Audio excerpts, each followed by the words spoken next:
Good evening, Cayman. Good evening, Cayman. Let me make sure that I say that loud enough to make sure you all can hear my voice. I know I'm a little bit late with this one, but I decided I must come and make a video on this because this is very imperative to the Cayman Islands. It is the new litter law. It's an amendment to the litter law. So it is called the Litter Amendment Bill of 2026. I have to put on my glasses because otherwise I cannot see to read well. I pulled out this dress because it has earth tones and it is applicable to the subject matter. So I will start by reading the notification that was released from government on the 12th of March, and it says the Ministry of Health, Environment and Sustainability has strengthened the legal framework used to address littering and illegal dumping with the passage of the Litter Amendment Bill 2026 during the recent sitting of Parliament. The amendments modernize existing legislation by introducing stronger enforcement measures and clearer powers to address litter offenses, supporting cleaner neighborhoods and helping protect the Cayman Islands' natural environment. So basically, they amended the Litter Act, and presented a bill with some changes. And of course, you know, the procedure is that bill will pass through a process, likely go back to Parliament in the next sitting. There may be a consultation period we'll read on further on to here, and then it would probably go to Parliament, if not the next sitting, then the next sitting. You know, I've explained in some of my videos how these legislations are passed around or passed along or passed up, whatever direction you want to call it. The Minister for Health, Environment and Sustainability, Honorable Kathy Ebanks-Wilkes, also highlighted the important work of the staff of the Department of Environmental Health and expressed her appreciation for their continued service. On behalf of the people of the Cayman Islands, I want to recognize the dedication of the Department of Environmental Health. Their work plays a vital role in maintaining the cleanliness of our communities and protecting our environments. This means the Department of Environmental Health and their staff make it possible for the Cayman Islands to be as clean as it is right now for all residents and visitors alike. Let's get that one clear. The minister noted that the amendments also reflect the values traditionally associated with Caymanian culture and community pride. These changes reinforce in law the same standard of civic pride that earlier generations of Caymanians were known for, ensuring that Cayman Islands continues to maintain the clean and green standard that we value so highly. Key changes in this bill through the amendment include increasing penalties, that means fees and or other penalties, you probably could go to court, for littering and related offenses to strengthen the deterrence. That means to strengthen people knowing that there's zero tolerance for littering. So the deterrence means preventing you from littering. You have to know what the new proposals, what the new bill, the new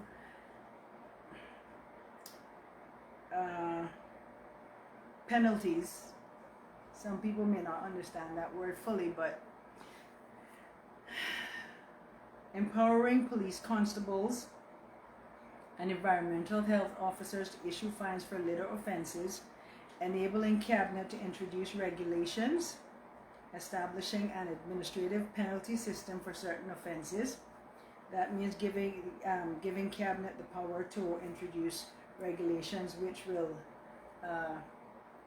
will mean that the officers, police constables and environmental health officers can actually issue citations, let's call it that, tickets to persons for littering of any type under this amendment without having to actually take someone to court. Strengthening provisions that allow authorities to address derelict vehicles as a form of litter, including powers to require their removal.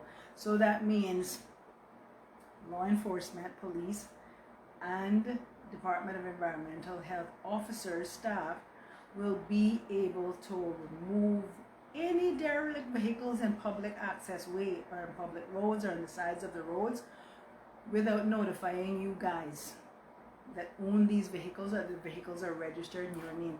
And what I would like to see, even if they remove the vehicles, they find out who the owners are, they still penalize them.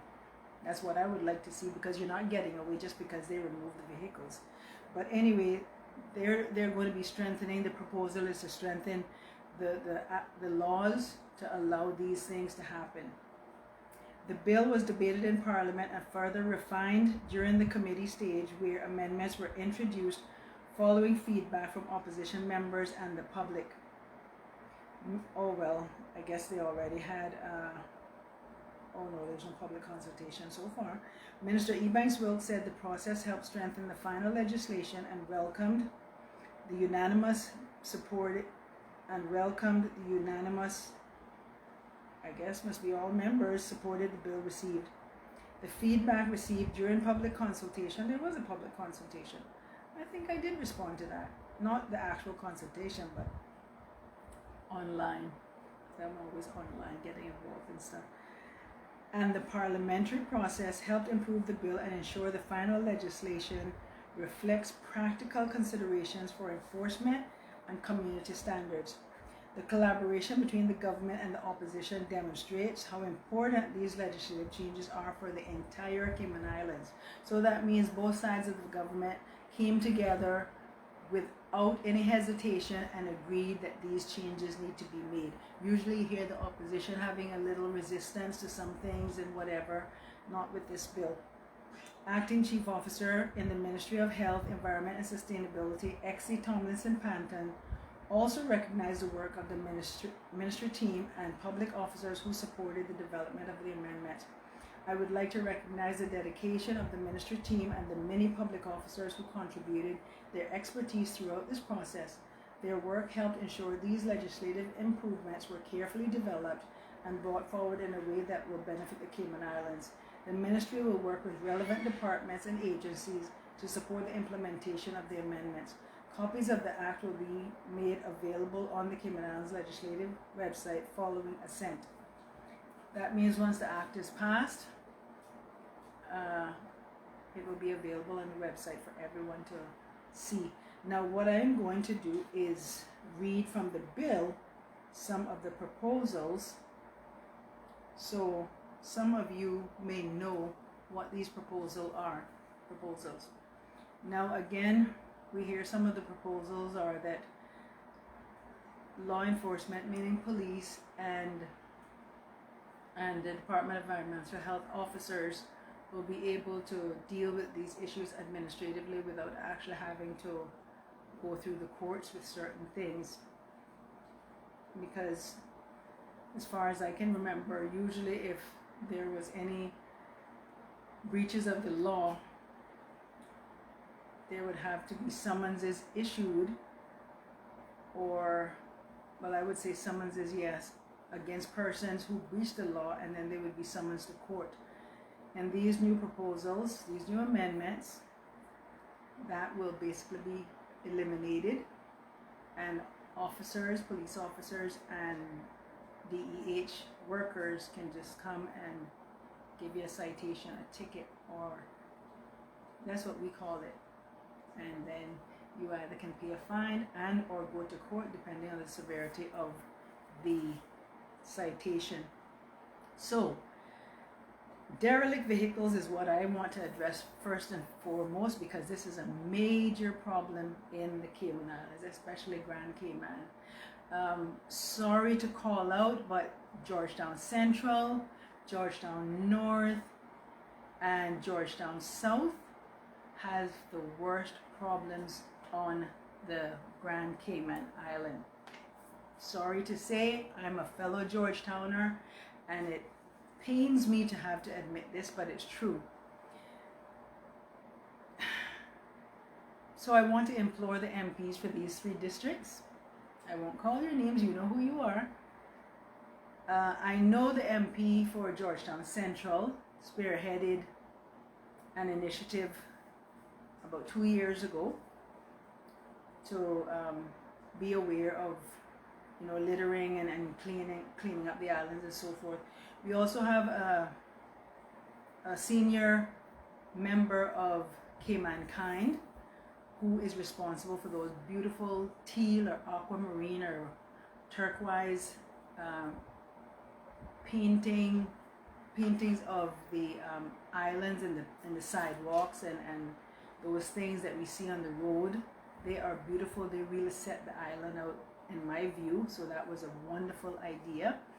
And the senior member of K-Mankind has also been instrumental, along with MP of Georgetown Central, in doing an overhaul across the islands. So now we're glad that the new government, along with the old government, have come together and tried to do this bill to amend the act to make the changes that are necessary for us to get our islands clean. Because as I said in my video, Landlords and Tenants, Point of Views and Information, on my social media, Legal Talk with Patricia Bryan, you will see on TikTok, it's tagged to my page, and then you can find it on here. It's very clearly identified, talking about derelict vehicles on residential properties where you're renting, especially, and encouraging landlords to have a no nonsense, zero tolerance to people having derelict vehicles on their property. It is defacing, it is devaluing to the property, means it takes the value of the property down, especially if you want to get credible and decent tenants in your place. Your property has to look really well kept.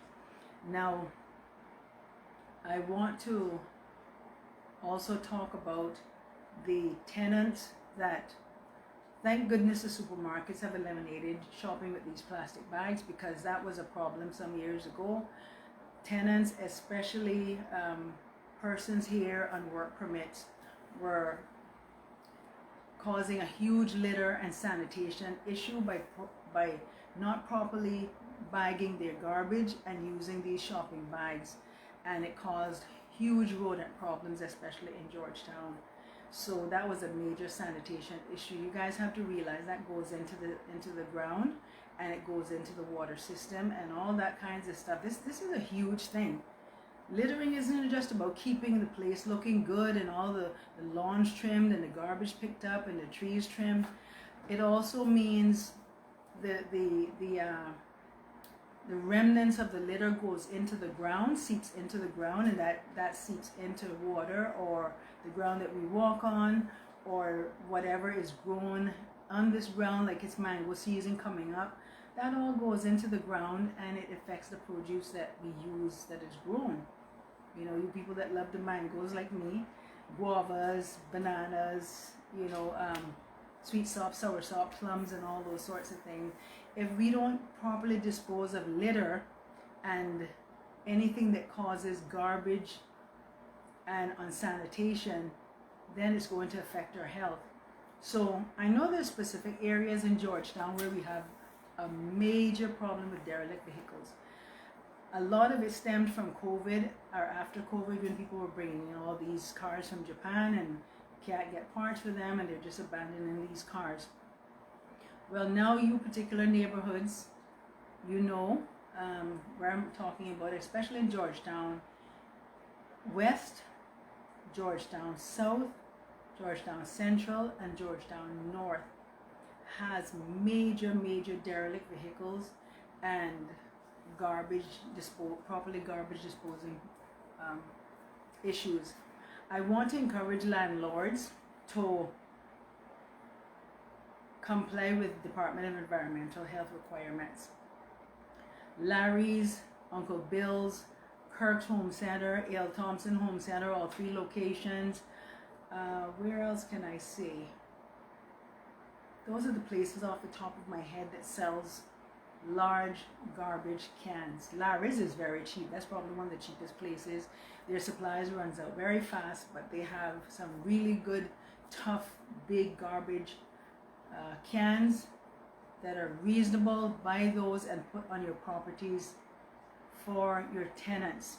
Tenants, I encourage you to get garbage bags. They are not that expensive. Stop being cheap, especially persons that are here working on work permits. I'm really disappointed to have to say this, but it's the truth. A few years ago, about 2 years ago, I was walking Eastern Avenue, walking Georgetown North, Swamp, Rock Hole, Georgetown Central, Georgetown South, and Windsor Park, and those areas. I have to say it. Certain places on Walker's Road, you know, the way that the garbage was piled up and the way that it was packaged in order for DEH to pick up, collect, it was disgusting. We if you really pay attention, most Caymanian homes, like personal private homes, you don't see that sort of thing. Their garbage is properly packaged and waiting for the department to come and collect, or it's disposed of properly. It's mostly the places that are rentals and the areas that I have said. So landlords get on top of this. Property owners, property managers, realtors, if you are managing a property, encourage the landlords to make it mandatory. Let me tell you a quick thing. In the States, in Florida, where I lived for quite a while, the rental property, the HOA or the management company or whatever, they have the authority to issue citations, and it goes against your rent. So it's added on to your rent. So if you are not keeping the garbage properly, that is easily identified, that is belonging to one particular unit, that's a $25 fee onto your rent. And that's what we need to do here. Add a fee. The landlords have to prove that that's what they're giving you that extra fee for, but add an extra fee to these tenants if they're not properly disposing of the garbage. Put cameras, outside cameras. These days they're cheap. They can use by Wi-Fi and catch the tenants who are not complying with the law, and then it will fall back down to you, the landlord, because you will receive the citation because it is your property. So offenses of littering in public. Let me go on to read these quickly because my video is getting a little lengthy and I was trying to keep it to half an hour. Let me go to page 8 here. Offenses of littering premises. Okay, amendment of section 3. Well, I would have had to go. Anyway, it's changing some wording. So instead of guilty of an offense, commits an offense. And liable on conviction to, this is offenses of littering in public places. The amendment is you may be liable on conviction to a fine of $500 or to imprisonment for 6 months, or liable on summary conviction to a fine of $5,000 or imprisonment for 12 months, depending on the offense of littering in public places. Littering of premises. Again, they're removing is guilty of an offense and substituting commits an offense. So you actually committing an offense. When the bill is discussed and passed, the law will be that you have actually committed an offense, meaning that it happened, point blank. And then they have the power to give you the citation, the ticket, or whatever. Administratively, meaning the police can give you the ticket, the Department of Environmental can give you the ticket. Okay? Generalized offenses, okay. Some of those things I'm not going to get into. Okay, officer shall enforce removal of litter without prejudice to any proceedings of an offense committed.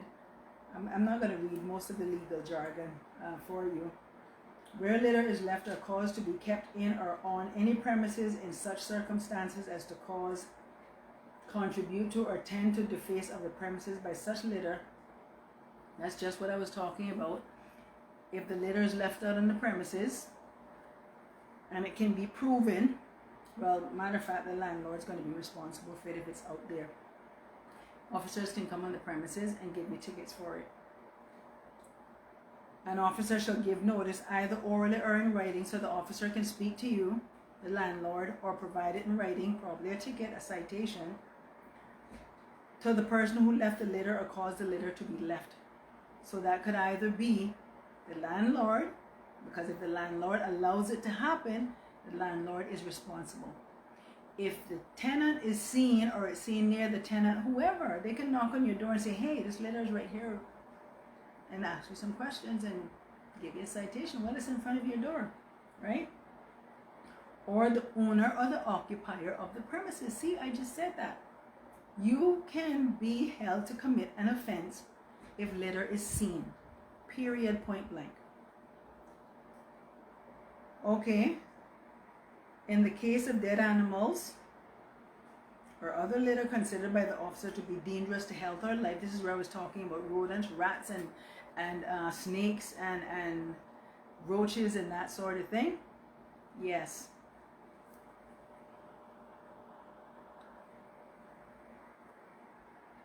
I'm just making sure that this is live. A notice in writing may be served on a person, either personally or by being sent by post to the person's last known address or private address, or it may be posted on a conspicuous position, that means a place where it can be seen, on the premises on which the litter has been left. A person who fails to comply with the requirements of a notice under the Act, let's just say that because it's saying subsection, commits an offense and liable on summary conviction. So you can go to court and be fined up to $1,000 and to a further fine of $2,050 for every day during which the failure is continued after conviction. Now, power to enter premises. Power to enter premises. Okay, you're just making an amendment there that's saying that you're substituting the liability from one fine to a 5,000 fine. Liable and conviction. Okay. Duty of officer to remove derelict vehicles. This is very important, right? A person who fails to comply with a notice under certain section.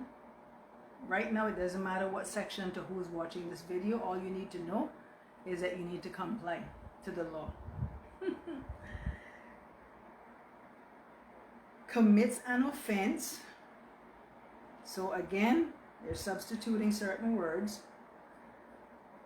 And is liable on summary conviction. That means you will be summoned to court. Summary court, which is the lower court. And you will have your say in court. And whether you plead guilty or not or be found guilty, either way, once you're convicted, a fine of $1,500 and a further fine of $250 for every day during which the failure is continued after conviction.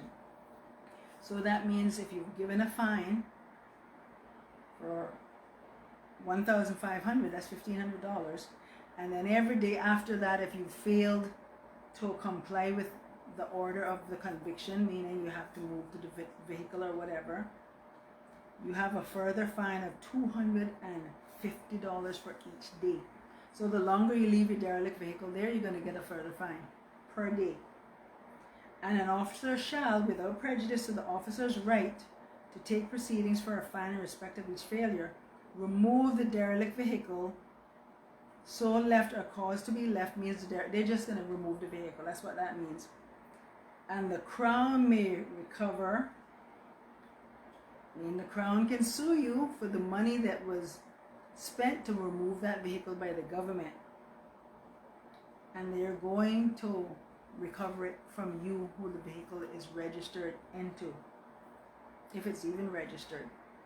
So they're saying the Crown may recover summarily, that means in a summary court, as a civil debt from the person in default of the expenses reasonably incurred in so doing. mean they're going to come after you. They're going to sue you. If you don't pay the money, they're going to sue you and recover the money. That means they could do a lot of things depending on what the court order. They could confiscate property probably. They could do an attachment of earnings to your wages. And let me tell you, they have ways of finding out where you work, and that is why the government departments are going to merge, because especially DVDL has all the information and the voters registration for Caymanians and non-Caymanians, and then CBC and work has all the other information for non-Caymanians. So they'll find you, and then they're going to penalize you.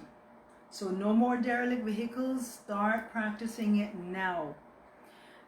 MPs in your districts, drive around, see if buildings need painting, see if yards needs mowing on the outside right adjacent to the public roads. Get them to pick up the litter, encourage them. Just stop and talk to your constituents or the residents in the property or the business places and remind them of these new amendments that are coming, and start practicing cleaning up the Cayman Islands.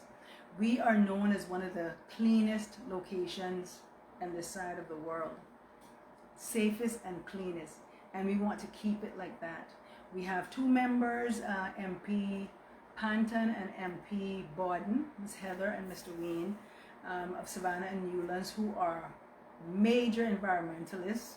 They pride themselves on litter advocacy and helping with the environment and keeping the islands clean. If you look in their little area there, that's one of the cutest little areas on the islands in each district. And I would like to see every district, when you're entering each district, have little setups like that. Bordentown is beautiful. When you're entering the major area of Bordentown, right there going up over the hill by Pastor Rose's church, there's a nice little beautiful little arrangement there by the guardhouse. That's very well kept. We want to see every single public area and people in your private areas, your landlords, property owners, start getting your properties cleaned up. Start holding your tenants accountable. If you want to put in your lease already that you're going to add an extra fine, make sure every one of your tenants has a lease, even if it's a handwritten lease, and both sign and put in the lease. There will be a $25 fee where each tenant shows that they're not keeping their garbage packaged properly for disposal. That's one of the amendments here. Doesn't specify tenants, but it talks about whoever the litter is identified as belonging to.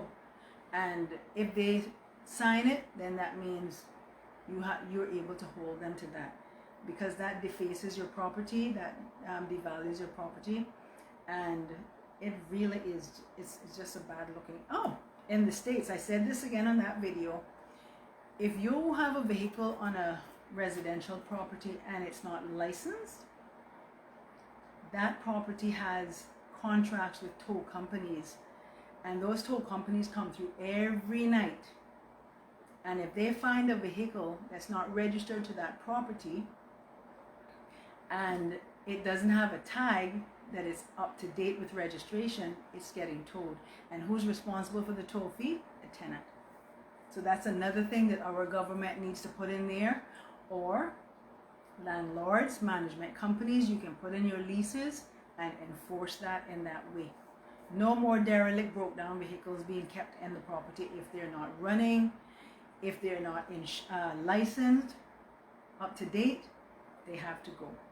So that means people are going to get their vehicles up to date, or they're going to get towed off the property. I think that's pretty much about it. New fees and fines coming by officers, some without having to go to court if there's any litter being seen. And for derelict vehicles, we know there's certain nationalities that they don't have a problem with derelict vehicles. It's actually a norm with them. It's not a norm in the Cayman Islands. Some yards may have it because some of these people will keep little vehicles around to get parts of in their yard. They're primarily owners, but it's a no-no. You need to get rid of it, and there's new fees and fines coming. So landlords, property management companies, realtors that handle leases and that sort of thing, I would encourage you guys to put that in your lease when you're signing leases with some of these tenants. It doesn't have to be any major property. It could be a little room by a landlord. Still put it in your lease so people do not leave these vehicles hanging around on your property. It also, those derelict vehicles also exhume fumes, gas fumes, oil fumes, and that sort of thing, which are also bad for the environment. And put it in your leases to start charging these people if they litter. Most of these properties these days have cameras around, and if you can see tenants, I was at a property, sorry to say, in Windsor Park the other day. I'm not going to say what part of Windsor Park, because Windsor Park has split in two different districts, and there was a batch of apartments, and the tenants, and I must say they're not Caymanians. I was there for a while, and they were not putting the garbage in the dumpsters that the landlord had there. And there were little remnants of garbage behind the apartments, close to each door and stuff like that. That may be normal in some other places. We don't want that to be normal here in the Cayman Islands. We will not tolerate it. Officers are going to be there. I heard that they're hiring new officers who are going, because Cayman is a small place. We can have 2 or 3 officers designated to this only, and they can scope this whole island. In a 5-day work week, they take different districts and drive around and look. And some of you better be prepared. When you go home, buy garbage bags. There's a wholesale place, have garbage bags. Very cheap. You guys, some of you send a lot of money out of the islands. Hold some back to buy garbage bags so you don't cause your landlord to get penalized. Landlords, when you're renewing leases for some of these people, write a handwritten lease. You don't need no lawyer to write no lease for you. All you got to do, your name, the tenant name, the date they're moving in, the date they're moving out, how much the rent is, how much the deposit is, what the deposit is for, what else is included, whether lights, water, cable, internet, whatever, when they're going to move out, whether there's a first month, last month rent, that sort of thing, how much people can stay in the place. Look at my video on landlord and tenant's point of views, and also that if they're found having garbage, they're not disposing their garbage properly and safely and healthily, and they have derelict vehicles, they will be charged. Put that in your leases. So that's all I have to say for this one, guys. Thank you very much for listening, and I am sounding out now. I hope you like my earth tone dress. I feel so nice in it. It's appropriate for the subject matter. But thank you. Have a good evening.